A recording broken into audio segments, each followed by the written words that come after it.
Hi everyone, welcome to The Last Drop. I am Chris. How are you all today? Thank you for joining me. Today is a nice little episode of my whiskey diary. Here it is. Obviously April, bit of a mess April, isn't it? Haven't been able to get out and do things. April was going to be a good month, but nevertheless, there was some very good things happening. Mainly because of the lockdown situation. It's been great because all these sort of virtual tastings have popped up. So I've been able to try some very, very good whiskey indeed. So here we go. Starting off 1st of April. It was a filming day. Filming the diary for March. So that was cool. For that I had a Clyneleaf 14 and that was a bottle kill. And I will replace that at some point this year because it's a very good whiskey and I really enjoyed it. On the 4th of the 4th, so a few days later, there was a Macmira live tasting with the Heart of Whiskey Alliance, which I'm a patron of VinPF from No Nonsense Whiskey, so I was able to join in the chat. Luckily I had a few of those drams anyway, so I was able to taste along with them, which was really, really good and really good fun. On that there I had the Eck, which was lemon, apple pie, oak, baking spices, very similar taste to those nosing notes, but a very interesting whiskey. Eck is the Swedish oak version, so Svensk Eck. Then we had the Rock, which was peaty and foresty, so it had like not like a pine, but a very tree related smell to me, along with smoke rather than peat. Very, very nice, very pleasant, same on the taste, and a long spicy finish. Very good indeed. Then I had a little sample, this is sort of a recurring theme, Grand Thé, which is the Macmira green tea whiskey, which if you haven't heard about it, is basically they seasoned some sherry casks with green tea, and then put whiskey in it. So they were seasoned casks beforehand, and yeah, came out really, really well. Really, really nice stuff. Nose was biscuits, lemongrass, still getting that today. Taste was apples, floral, spicy, without water, and then the echo was a bit grapey. So very interesting, and a very good whiskey. Definitely suggest you go and check that one out. Into the 7th. Blind tasting with Johnny from Spirits People. If you haven't checked his channel out, please go and do so. It does a lot of blind tasting stuff. It's really, really interesting. Great to see everybody's thoughts and processes on how they taste and things like that. Great stuff. First off was and that was sort of a vanilla, creamy bit of wood, and it was meh. It wasn't the greatest drink that we'd tried. The other guys in there, we all agreed it was a bit, so-so. Wasn't really particularly spectacular. It turned out to be a cachaça, which is a Brazilian sugar-based spirit. Go and research it if you want. You can get some really nice stuff. That wasn't for us. Didn't really enjoy it. Definitely wouldn't buy it. The B sample was absolutely lovely, and definitely one you should go and check out. It was a 24-year-old Armagnac. Go and check out the recording of the live stream. Get all the details on it. Fantastic stuff. Brown sugar, raisins, grapey notes, peach on the end. Just a fantastic Armagnac. Really good stuff. 8th of the 4th, just had a Cadenhead's 12 bottle kill. Lovely, lovely stuff. Probably will get another bottle of that. 12-year-old, very good. And I've sort of left a bit of a gap. I mean, there's no point in you hearing about stuff that I've already tried. Lefroy 10 here and there, or Kilkerran 12, things like that. Yeah, that was good. Why have I put?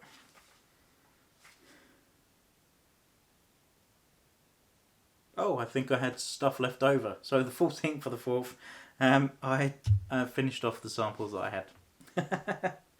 That was cool. 15th for the 4th, really, really great evening this. This was a Bimber tasting set that I got through London Whisky Club.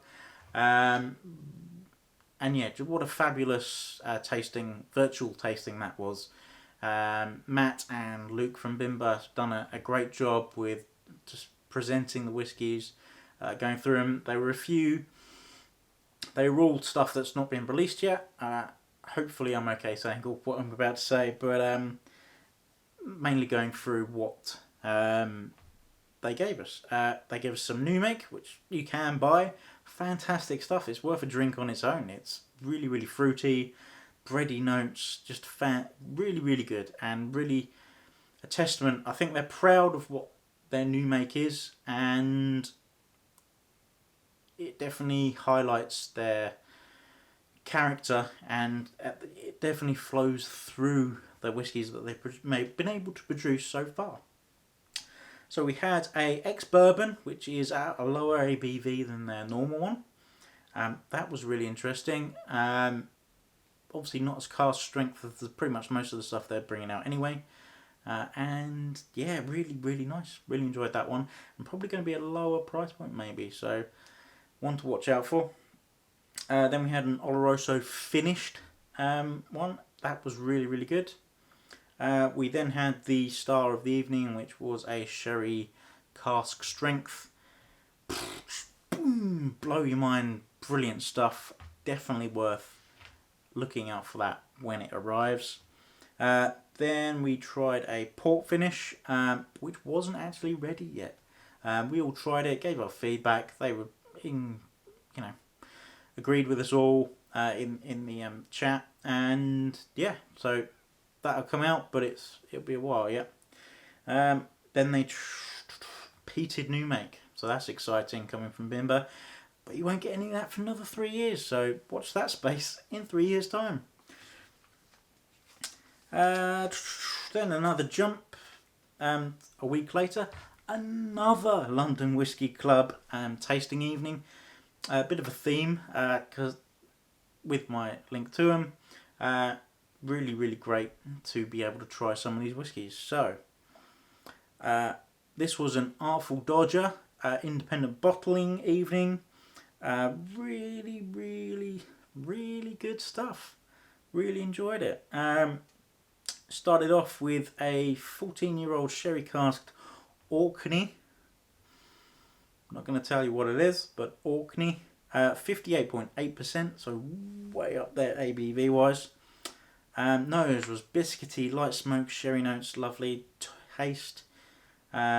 Sherry, light smoke, etc. Medium finish, punchy. Like some good HP sauces. Hashtag hint. Next up was a Tomatin, 56.1%. Lovely nose, candy floss, malty, woody, green herbs, vanilla. Fantastic nose. Taste, great taste. I've just put and sweet. And then an apricot-y, peppery finish, which I really enjoyed. And probably was maybe my dram in the evening. Other people went for this next one, but I really like that Tomatin. Next up was a Irish 15-year-old, 57.9%. Nose was light fruity pear, bit of acetone, creamy as well. Taste was, I just wrote crikey. It was hot, sweet and melony. Really, really good though. really worth checking out. A fantastic dram.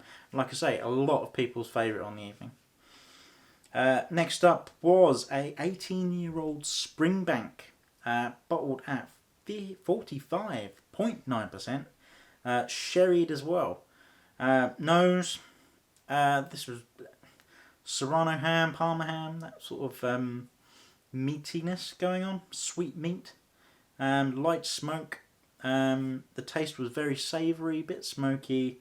That ham again, sherry, reminded me a bit of a Kleinleich, just where you get that savoury element coming from it. Echo was sweet and short. It was very interesting. A lot of people were a bit hit or miss. They were a bit disappointed with it, I think they were. But I thought it was good.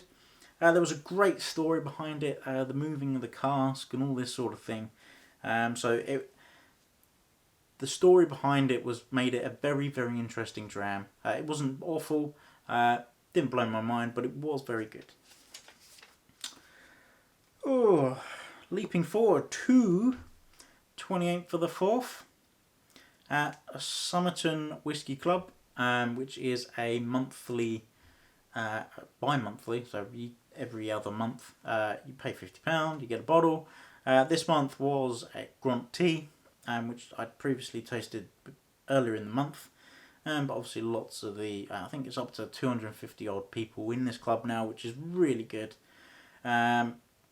We were able to go into a chat, and then we shared a dram of it each with each other, or on screen, virtually as such. Still biscuit, lemongrass, apples, peppers, savoury tea going on. Just really nice atmosphere with everybody tasting the whiskey. Fantastic, good stuff. 30th of the 4th, so not, last day of the month. I just had a little bit of an evening. Started off, I just had an Annock 12 actually. I didn't really drink anything else. Annock 12, it's okay. I'm going to end with this, sort of a sour note really. It's alright. I probably won't buy it again. It's not that it's bad, but it just didn't inspire me with anything. Other drams, cheap drams I've had and gone, there's something about it which just elevates it, whether it's the bottle, I don't know, or the batch, I don't know, but I probably won't buy it again, and especially for the price. It's all around the same price-ish as Glendronach 12 and Kilkerran 12, and I mean, they're both outstanding whiskies. So yeah, but crazy month. What can you do? Thank you for watching. Bit of a short month this month, so where I've taken out all those other things, I hope you've enjoyed it. If so, please hit that thumbs up and that subscribe button down here. This is the only whiskey content I'm really going to do on this channel now. Just my whiskey journey. It's really, really fantastic. If I get something that blows me away, I might do something special with it. But as far as tasting notes, things like that, this is going to be it. So yeah, if you like that, thanks. And yeah, hit all those buttons. And that's the last drop.